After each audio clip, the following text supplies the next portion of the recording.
பிறந்த நாள் தெரியுமா? பிறந்த நாள்னு சொல்லக்கூடாது, அவதார நாள். நமக்காக முருகன் இந்த பூமிக்கு வந்த நாள். அற்புதமான ஒரு திருநாள், வைகாசி விசாக பெருநாள். முருகனுடைய பிறந்த நாள் நிச்சயமா கொண்டாடணும். எப்படி கொண்டாடுறது? அவருக்கு என்ன பிடிக்கும்? எந்த ஸ்வீட்டு பிடிக்கும்?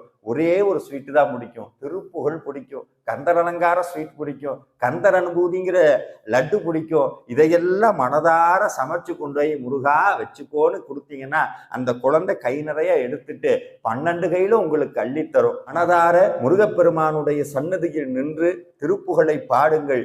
இன்று வைகாசி விசாக பெருநாள், முருகனுடைய அவதார திருநாள். மறக்காமல் முருகன் கோவிலுக்கு போய் வழிபடுங்க, வீட்டில் கொண்டாடுங்க. இனிப்பை செய்து முருகனுடைய திருப்பெயரால் தானம் செய்யுங்கள். வாழ்வாங்கு வாழ வைப்பான் அந்த வடிவேற்பெருமான். முருக அடியார்கள் அனைவருக்கும் என் அன்பார்ந்த வைகாசி விசாக பெருநாள் நல்வாழ்த்துக்கள். முருகா சரணம்.